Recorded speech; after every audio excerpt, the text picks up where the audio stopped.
Hi, this is Editing Mickey. It turns out that we actually recorded this episode 2 hours before the Nintendo Direct that announced Trails in the Sky remake dropped. So, just letting you guys know, we didn't have any knowledge that a remake was going to be happening. And also that there will be quite a lot of spoilers up ahead. So, yeah, that's about it. Bye!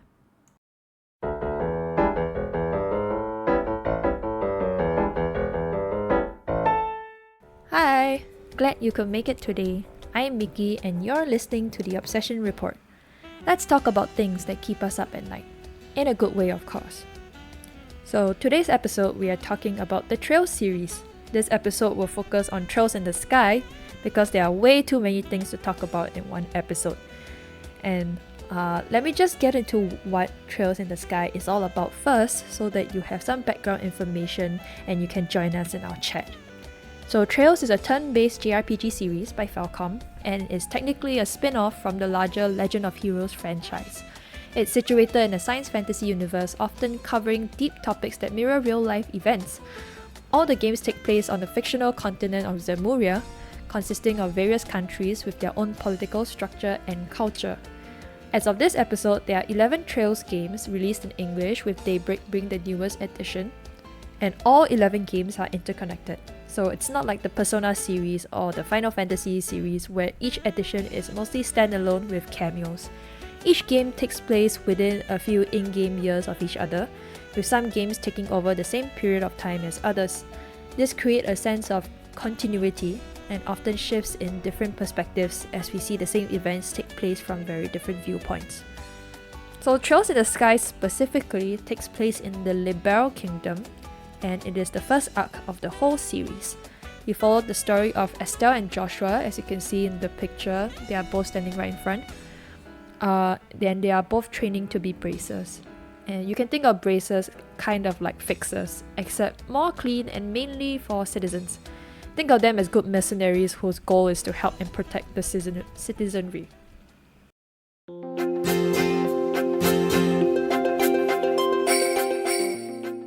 Okay, so now that you know what Trails in the Sky is all about, we can go into why we like it. And that brings me to introduce our guest for today. Why don't you introduce yourself? Hi guys, I'm Green. I've been playing video games ever since I was 8, with Pokemon Blue on the Game Boy Color being my first video game ever. And my favorite genre is the JRPG genre, which is why I'm on this episode of this podcast.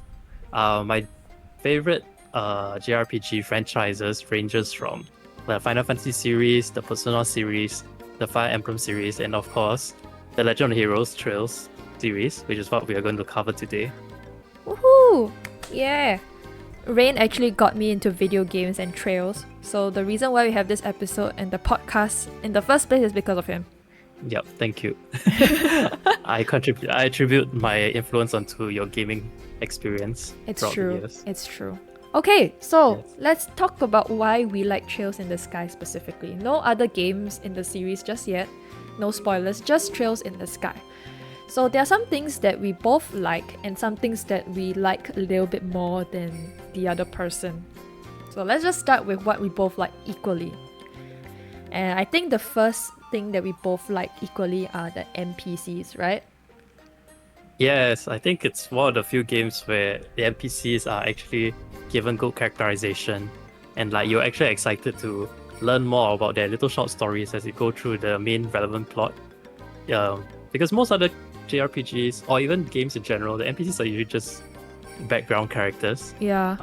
They're just there to fill the scene or like to make the town populated. But in Trails in the Sky, in particular, there's a huge emphasis on the characterizations of the different NPCs, and you get to see progression in their stories and progression in their lives as well as you go through the whole like story with Estelle and Joshua and whatnot. Yeah. Oh, just to make clear, like Trails of the Sky consists of 3 games, right? Which is the first chapter, second chapter, and the third. FC, Yeah. SC, and third. It's not TC, it's third. I don't know why. Yeah.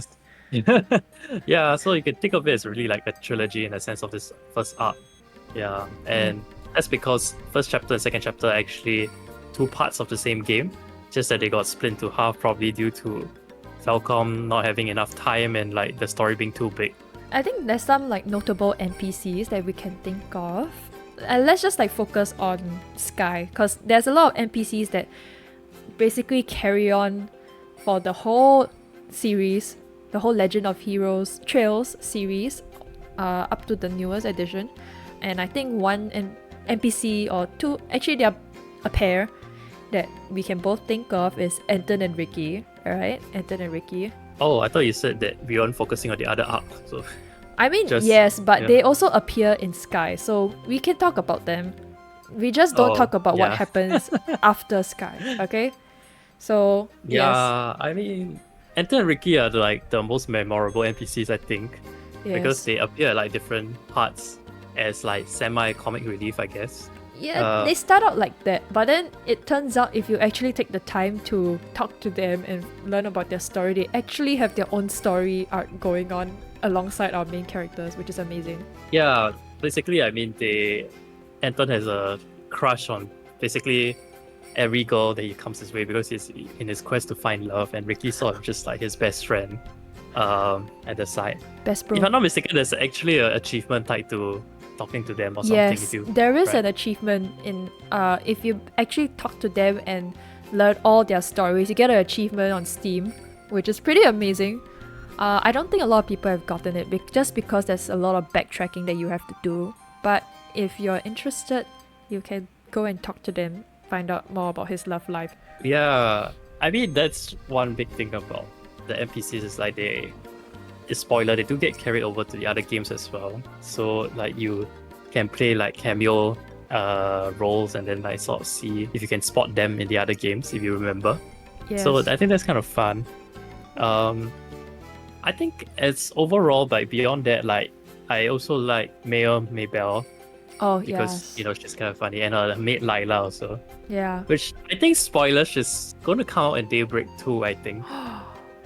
I read somewhere lah. Yeah, but yeah, there you go. You know, that's why like I love the Trail series, because like NPCs do appear in other like arcs and other countries on Zemuria. That is such and a spoiler. I haven't even finished playing Daybreak yet. But I mean, I don't know what she's doing there lah. So I'm just saying like I've heard that she's going to appear. But I mean, the Boast region, I think it was kind of funny as a short story. Yeah. In a sense. Yeah, and like Miriam Bell is kind of like a very good-hearted, like good-natured mayor, I would say. She's one of the politicians that's actually good. Yeah, because particularly she sort of like laughed off when like Olivia went to drink like her don't know how many 100-year-old wine and got put in prison or something, and then she was like, it's okay. I remember that. That was very funny. Yeah, so I mean, Anton and Ricky is just one of the NPCs. Are there any more that you remember? Personally, I remember there's this girl in the starting town of Roland. You can talk to her, and her dream is to become a journalist when she grows up, and because of that she's always in on the latest scoop in the town. And she's particularly interested in Estelle and Joshua and their relationship, which is pretty amazing. Pretty funny actually. Oh yeah, that sort of brings a little bit of memory. Yeah, that's kind of cool as well. Anyone else you remember? Like Niall and Dorothy, I guess. Also, yes, you know, they are the reporter and photographer pair that always appears in very unfortunate incidents. That's so funny. I mean, it's because they're chasing the scoop, so they inevitably end up in like contact with our main characters a lot. But they also have their own scoop and things that they're trying to investigate, and sometimes they actually help the main characters like find out information and stuff like that. Yeah. There's a very good world building in that sense, and I like that the NPCs also take a role at least in solving the major conflict in the arc. Yeah. It's not just like your main character who's like with their superpowers and everything. I guess if you want to count like other NPCs like Cassius, like Estelle's father, Richard, like Julia, I think these are very like, fun characters also with their own like characterization and journey as well. Yeah, I mean, they have their own stories that's going on in the background, so it's not as if the whole world revolves around Estelle and Joshua only. Yeah, like how Alan in the end, Richard I guess, Colonel Richards, he ended up leaving the army, and then started his own intelligence agency, and then we see that play out in the other arcs as well. Is this a spoiler? Nah, it's not a spoiler, but I mean there's some level of continuation. And your favorite Naruto and Sakura Yeah. duo. Okay. Look, his like second in command. Her name is Amour. She literally looks like Sakura. She has pink hair and she's as useless as her. So come on. Yeah, she's kind of useless. I mean, she tried to take over Grand Soul, I think, and then Failed. because of Horribly. she lost to a 12-year-old kid from Ouroboros. I mean, granted, she's a genius 12-year-old kid, Ren, but still. Yeah, but she's like part of the army. You would think that she, she'll be pretty useful somehow. That's how she ended up second in command, right? I guess, but oh well.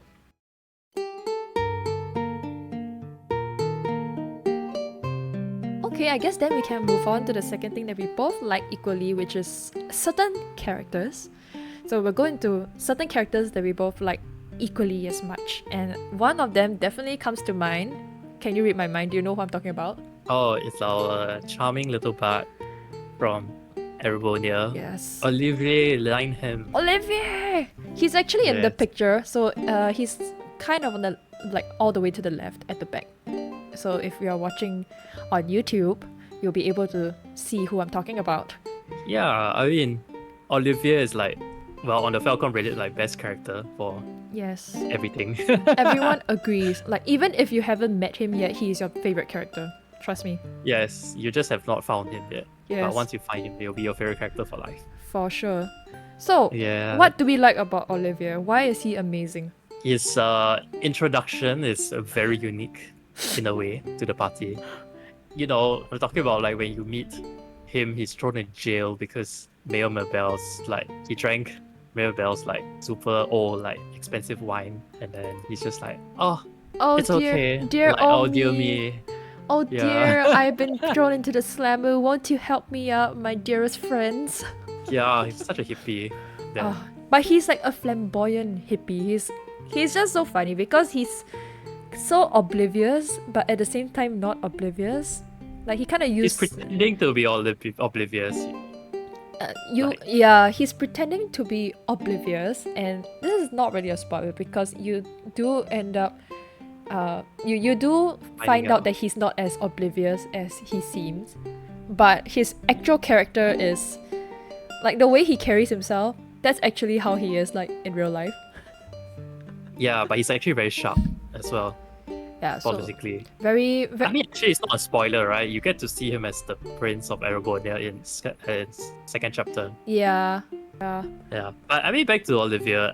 Beyond that, it's like I love his like interaction with Mueller, which is his bodyguard, because Olivia is like forever trying to disappear and like goes on his like all these musical like hippie little Look trips. for beauty, have fun, But obviously Yeah, he's then not Mueller- he's not there to do just that, and Mueller or his bodyguard always has to come and find him and drag him back to the embassy.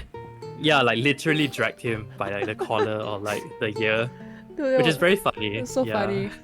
He's amazing because he's both the comic relief, but he's also not just the comic relief because he actually knows stuff and is doing things behind the scenes. So Yeah, it's like just a front. So all he's a very well-rounded character and so likable as a Yeah. result. you don't Yeah. really see characters that basically play both sides, right? A lot of times you see them either as one or the other. Yeah. So he's very complex as a character, which is very good because I guess like he's in a sense very tactical Yeah. in what he decides to portray, and like his undercover tint as Olivier Lineham, the bard, is for him to sort of understand, I guess, and so it's Yeah. not just he's like all hippie and stuff. There's a lot of deep characterization that goes behind Yeah. why he's portrayed this way and why he's acting this way, and like it becomes very, very interesting as you start to learn more and more about him, even more so as you get to the other arcs as well lah. So yes, he's amazing, all in all. Are there any other characters that we both like equally? Because I know I like certain characters more than you, but what about you? I like Ren, I guess, if you talk about Mm. baddies. Yeah, Ren is Ren is we've pretty cool. But like at the beginning I wasn't so interested in her, but I think it's more like after you understand her backstory and like her progression throughout second chapter, and like how Estelle sort of got attached to her, and Tita as well got attached to. Yeah. I mean, we can go on a little bit about her, but let's just tread carefully because her arc does go past Sky. So let's just talk about things that happen in Sky first. She carries this like giant scythe, and at the beginning when you introduced to her, she seems like a little girl with no like. Oh yeah, she's like 12, know, I think, in Sky. She's 12? Yeah, yeah, she's 12, and then she had these like actually robotic parents, but you actually didn't know they were robotic, or like kind of thing. Yeah, and then afterwards you realize that, oh my god, she's actually one of the evil people, and she's actually a genius, and she has a giant Gundam robot as well called Pate Mate. Pateru in Japanese, that's how she calls him. So cute, seriously. But I mean, the journey from that actually is more interesting to me was because how she, got attached to Estelle in her own way, and Tita, because Tita is kind of almost similar age to her. So Tita and Ren like form a bond based on age, and then Estelle sort of sympathized with Ren because like she wanted her to come over back to the good side in a sense, and I mean, Ren, at that point. We also learn about why Ren ended up being in Ouroboros in the first place. I mean, because most of the time, 12-year-old girls don't just end up in criminal organizations or societies by chance, right? Well, yeah, I mean, this is not a average enemy lah. There's actually a real reason for why she ends up. Yeah. But basically, after learning the real reason, I think Estelle, Joshua, and everyone else in the group, especially Tita as mentioned, tried to get her to come back to the good side, and also, I mean, basically try and form a bond with her lah. Yeah, and then I think it was very nicely characterized because like Ren just felt, for the first time, I think like confusion at this level of like love, I guess I would put it. Yeah. She couldn't know how to react to it initially, and then at the end of Sky, she basically ran away, but she asked Estelle and Joshua to continue to chase after her until they can catch her up to her lah. Yeah. In a sense. She's just a 12-year-old girl trying to understand herself and life, and Estelle and Joshua is just like, no, we can be your family. Yeah, and then Ren was like, well, if you want me to be your family, well, you have to catch me. I think in a way she was very scared in the sense that because of what happened to her in her past, so she ran away in a sense to. So she's quite a layered character. She's not just like whiny kid. She has a lot of layers to her, and her backstory really explains why she ended up the way she ended up. And throughout Sky, you go through the journey, and you basically see her change from someone who has been hurt a lot by her past to someone who's finally finding family and love for the first time. Correct, yeah. So I mean, in that sense, I think that was like really realistic in a way, and very heart-wrenching at the same time. Yeah. So I think she's also a very well-written character. There are quite a lot of characters, and like the way they write it, I feel it's not as common.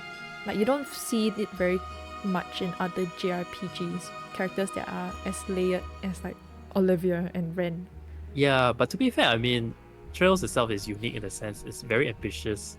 You have multiple games that are dedicated to deep characterization of the characters. So I guess you can spend a lot more time slow burning like the character development for certain characters.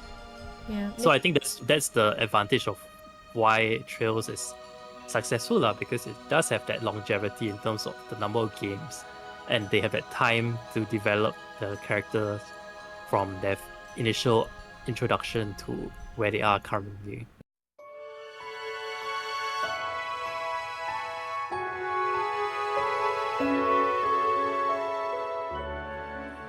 The music is one of the good things as well. Yeah. They have very good motives, especially the way about light is the recurring motif of the music, right? And somehow they managed to sneak that motif into almost every single track that they have, which I'm like, what? How did they do that? I find like that's a mark of a good soundtrack, because it's kind of like musicals. You have that hit, that hook, which sort of like is a motif that plays out throughout the entire musical to sort of remind you of the certain, like either certain characters or certain moments Honestly, is You know, it's good. will you say Trails, like this arc, has your favorite music? Arc. Arc. No, it won't be my No, favorite. it's No, not. no. Oh. I think if you talk about arc as a whole, I think Crossbell. Okay, well, I mean, But but you talk about single game wise, probably yes. Like okay, single soundtrack wise, I think probably yes. which But it's one? just that beyond Whereabout Light, like I can't really think of anything like memorable about Sky What music. about like walking in Liberl? I think is that what it's called? How Oh. we walk in Liberl, or like How to walk in Liberl. Oh, okay, fine. yeah, or like the each of the town teams like Roland. Roland was pretty memorable. It's like nice peaceful music, and of course you have those like battle themes. I mean, I think the battle themes are quite memorable because they're not your Yeah, usual but- rock. They're like jazz, which is like Yeah, but can you compare to like Huck and Seal and Crossbell and like the battle theme music and you know the different towers at Crossbell as well, like the music. Yeah, so it's like okay, fine. You're right. yeah, It's still so good like, though. I think if you talk about like single soundtrack, I think maybe like Whereabout Light will be the best. Oh no, but with Reverie came out in Oh, in but Reverie is Seal, good. Okay, yeah, so maybe one of the the top, music's yeah, just yeah. good. No matter Yeah, but what it's good arc you lah. play, the music is good. I mean, you know, the But the newest. motif of it is great. Yeah, like Joshua it kind of becomes a guessing game where like you listen to every track and you try and find the motif within each track. Yeah, I think the music. I think for the Whereabout Light in Sky and when Joshua plays the harmonica, you know, and then Estelle also tries to play the same. You know, when she misses him. You know, it's so yeah. yeah. Okay. But I think that's like sort of the little things that makes the plot really good, lah. Because it uses the music very well as well. Oh wait. Hold on. Oh, I forgot another thing that we like is like probably the best book series is in Yeah. Sky One, Camellia. which is Carnelia. Oh, Yeah, Carnelia. Sorry, I thought it was Camellia. Carnelia, which Carnelia. I guess it's another thing that we like because the books actually have a lot of relevance to the game and future, I guess, future characters, right? Yeah, spoiler, but yes. But I just think it's quite fun. No, it's not a Oh, spoiler. and It's also, not a of course, spoiler. yeah. If we don't tell them who it's about. Yeah, but I mean the thing about Trails, I think, is like a lot of the books actually reference like characters that you'll meet probably in future games. Yes. So it's kind of fun to sometimes play like, who is this? Yeah. And try to theorycraft as well. Yes. Sky also has all the chess messages. It's like the only arc that has them. Yeah. Oh, That was okay. fun. Zero and Azure did also, but I think Sky only Sky the was first more two. fun. So So I think that was fun. I mean, do you want to explain how chess messages became a thing in the first place? Oh, yeah, so basically for what I read was because like in the original Japanese actually, the chest message, like, you know, after you open a chest and then when you click to check the chest again, usually it just says like the chest is empty. But for some reason in Falcom's software development, they didn't point the chest messages to one single chest message, which you would think would be logical in that sense. But instead each chest had their own The chest singular is chest empty. message. Yeah, that just says the chest is empty. So when it got transferred over to Exceeds, who is the translator for the English translation, like official translation, the translators were like, okay, this is so weird, but let's have some fun with it. So for each individual message, they basically wrote like their own random message, which could be like a joke, or you know, most of it is a pun or a joke or like some kind of like random Is thing. there something funny? Like one of the ones I Yeah. remembered is, like you get the item in the chest and you talk to it again. The chest goes, the chest is empty because of you. You know, stuff like that. So or there'll be like knock jokes as well, or like just puns and stuff. yeah, very Yeah. funny. Or like sometimes they'll just, you know, break the fourth wall. It's like, who decided to put a chest here or something like that. Yeah, it's like oh, or like one of the chests, I remember it had food in it, and then the chest message was, I'm not sure if you should eat that.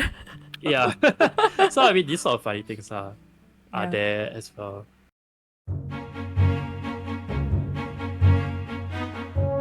I guess we can move on to the next section, which is just like stuff that we like, but differences in how much we like it. So Yeah, why don't you start first? okay, so for me, one of the things that I like more than Rain is the combat in this game. And I mean, the combat's really good. I think Rain actually prefers the more modernized version of Trail's combat, right? Yeah, I think it's just maybe the combat is just a bit dated, and I'm not a fan of like trying to generate like combinations to get the desired skills that I want. Right. And yeah, and I think the skills, well, the crafts and the arts are also a bit more stilted, especially in like first chapter. You don't even get a mirage art. Okay, I mean, I agree that Yeah. in the Sky arc, the combat system is not as balanced as like the modern games because arts is definitely much weaker than crafts. But one of the reasons why I actually like the combat in the older, like the dated combat compared to the modern ones is, I mean, like he said lah, he doesn't like it because he has to create combinations. I like it because I get to create combinations, and I just find so much fun just trying to give like people different skills, and with different combinations you can basically have I don't know how many combinations of skills you can actually give to people just because of how the combat system is laid out.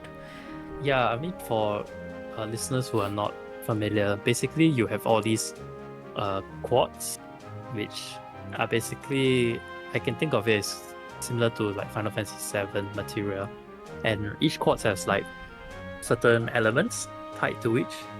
Yeah, so I mean, for each element, each quad has basically a certain amount of like elements. So you can have like 4 fire and 2 space, for instance, and then you sort of have limited slots to fit them into it. So you are trying to generate like certain number of elements in order to obtain the skills or the arts that you want for that particular character. Yeah. So it's not something that I like.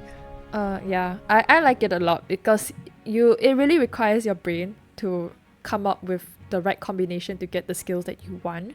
I think the current iteration is better, at least the one from Daybreak, because it's not tied to skills but tied to like support skills instead. Yeah.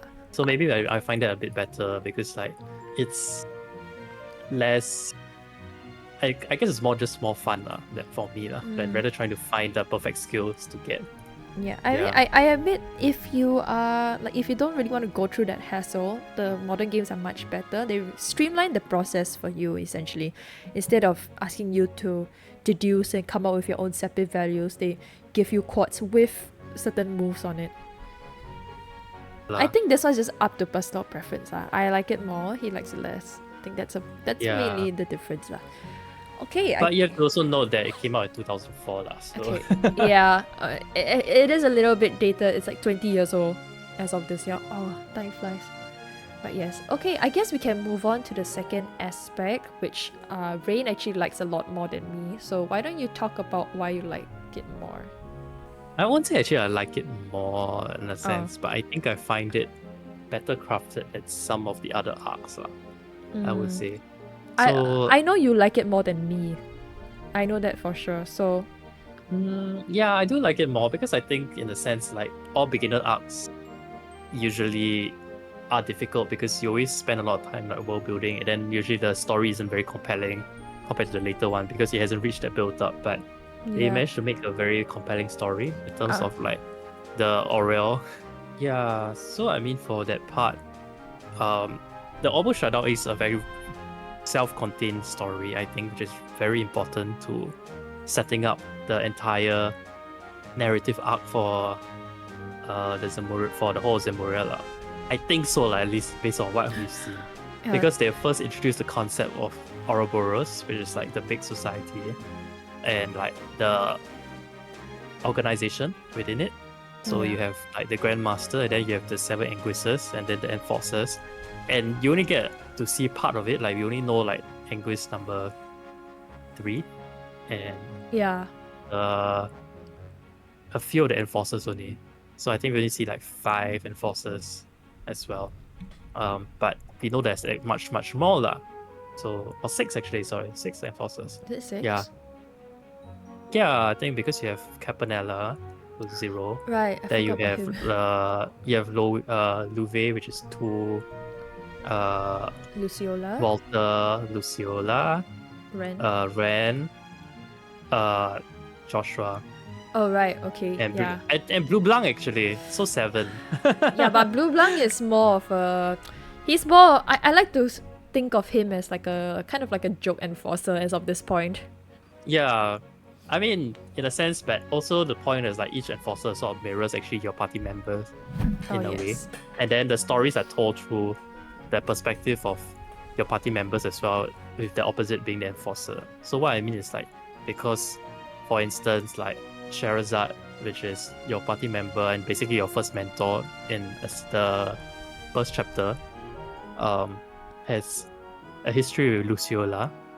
It's because they grew up together in the same circus back then. Yeah.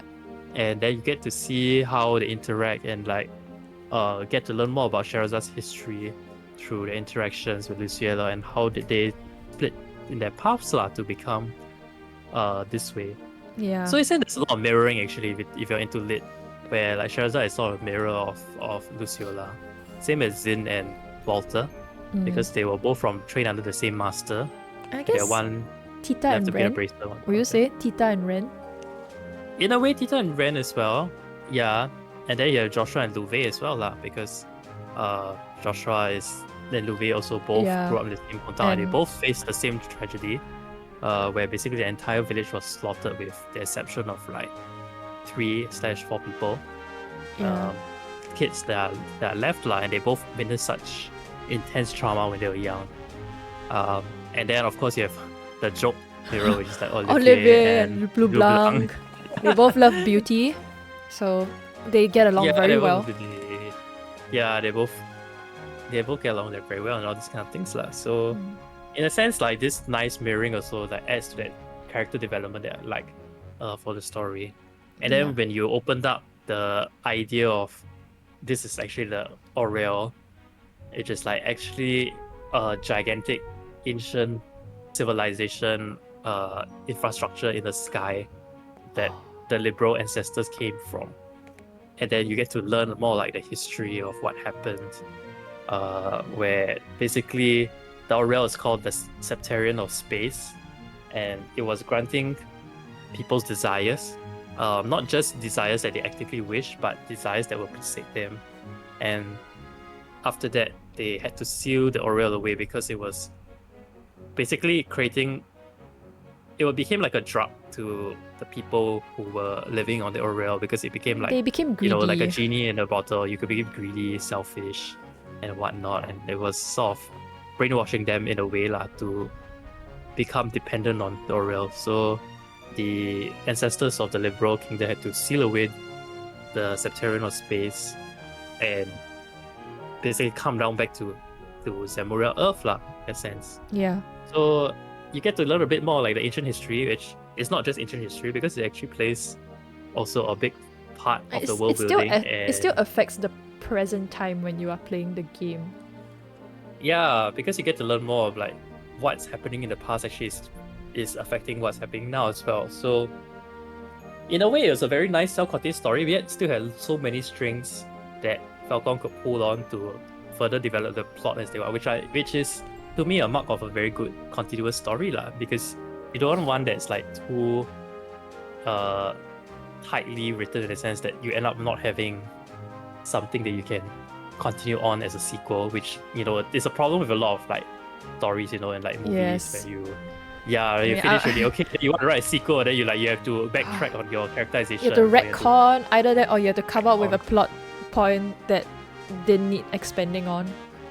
Yeah, like that sort of thing. So, but yet also it's still a very satisfactory story in itself, because it's still something that will like, it's not like, oh, you end on a cliffhanger and like, okay, what now?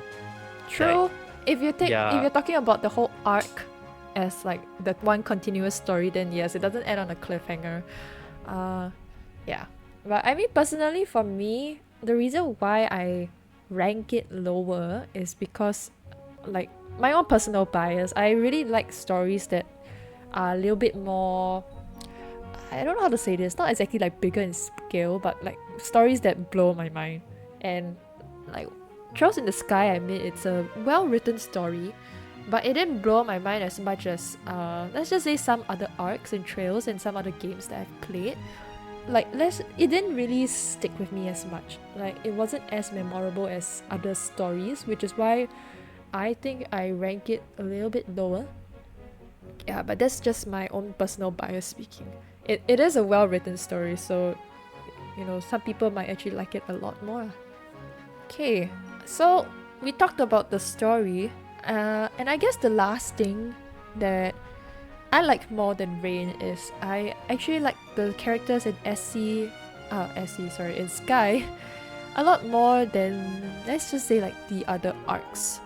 And like there are some notable characters that I like more than Rain. Mainly I like Estelle and Joshua a lot more than Rain does, right? Yeah, maybe you can explain why you like them first. Yeah, so let's just start with Estelle. I really like Estelle. In fact, I think she's my favorite protagonist in this series. Is she my favorite protagonist of all time? I don't think she's my favorite protagonist of all time, but she does hold a special place in my heart because she's one of the female JRPG protagonists that's actually written very well, in my opinion. I mean, you very rarely see female protagonists in JRPGs anyway. You see a lot more males. So that's already one point for me personally why I like Estelle a lot more, because I'm a girl. I like to see girls as protagonists. I like to play as girls. And secondly, like Estelle, she's not your typical girl in JRPG where she's kind of like demure, she's kind of just minding her own business, and like she's one of those like weak girls that can't fight or like maybe can only cast spells from the back. She really goes up front and she's actually quite a good melee character. She likes catching bugs, she likes fishing, and she's snarky and sarcastic, and I just think her character is just written very well, where she doesn't come off as snarky, but instead just funny and fun-loving. So that's why I like Estelle quite a lot. And as for Joshua, I mean, he's mysterious boy, you know, with a dark and troubled past, so obviously I like him lah.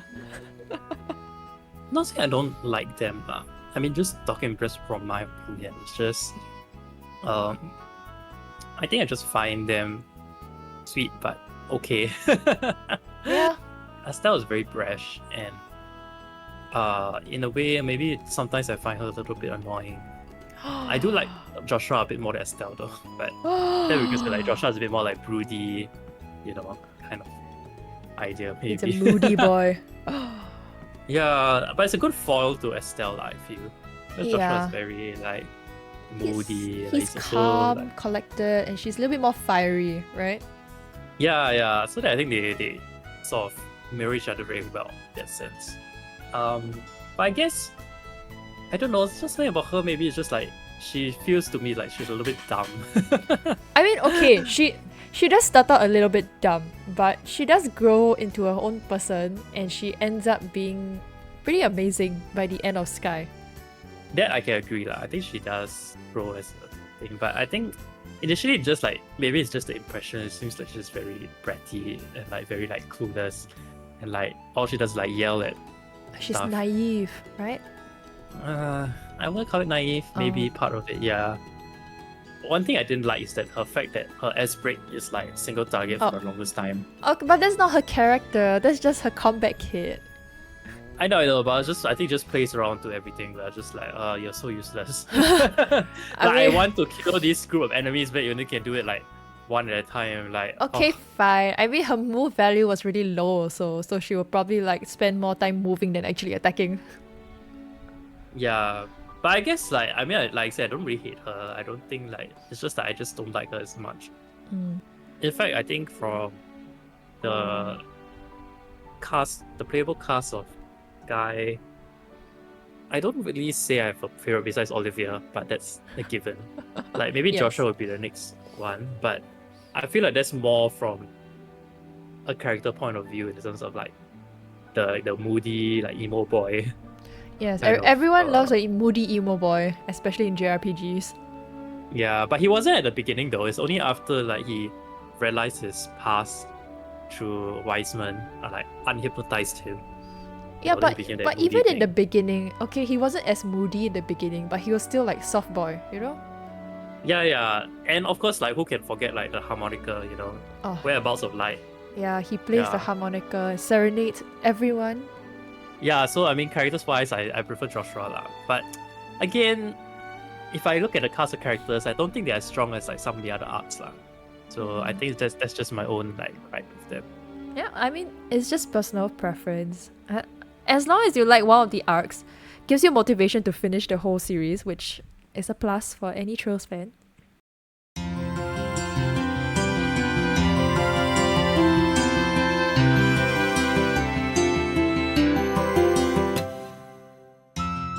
Is there anything that you hate though about Guy compared to Anything others? I hate?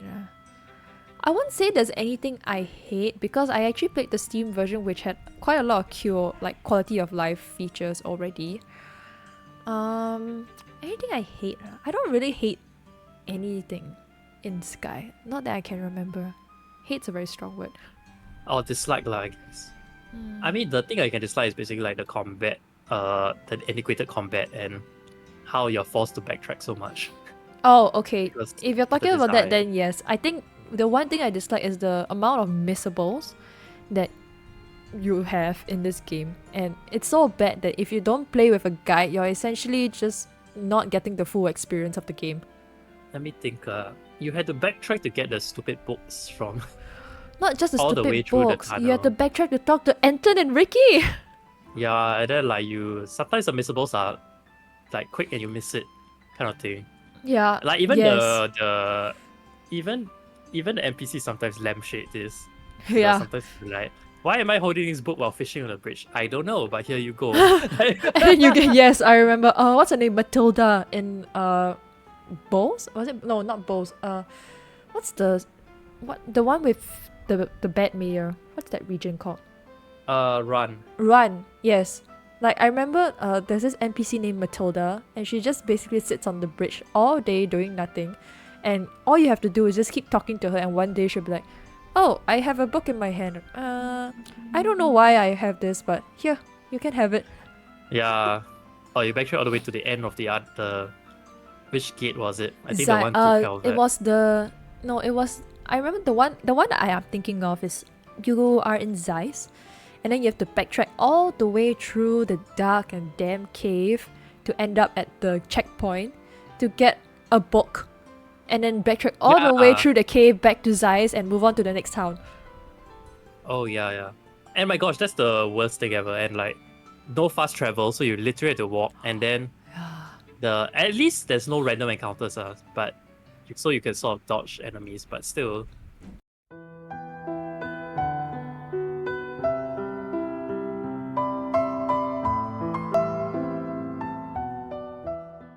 Okay, so now that we have talked about everything we like about the game, that's basically it. So I want to thank you, Rain, for being part of this episode with me talking about Trails in the Sky. Thanks for inviting me onto your podcast. Yes, and because we're only talking about Trails in the Sky here, we might talk about the other arcs in the future. Just, giving you a little bit of a teaser. And maybe we can invite Rain to talk about them as well. If you guys liked this episode, we would really appreciate it if you could click the like button. Or you can leave a comment telling us what you like about Trails if you have played Trails. Or if you haven't played Trails, what stopped you from playing Trails before? And yeah, any last words do you have, Rain, for the listeners or / viewers? Well, I hope everyone will get a chance to play from Trails and, start from Trails to the Sky if you can. But Yes. it's not given. Yeah. I think you'll have a much richer experience if you can go through it as well. Yeah, it's not as accessible because it's currently only available on the PC, but there are rumors of a Switch remake, so just keep a lookout. Once that happens, you can basically pick it up and start playing from Trails in the Sky. Yeah. Okay, I think that's about it. So, bye bye.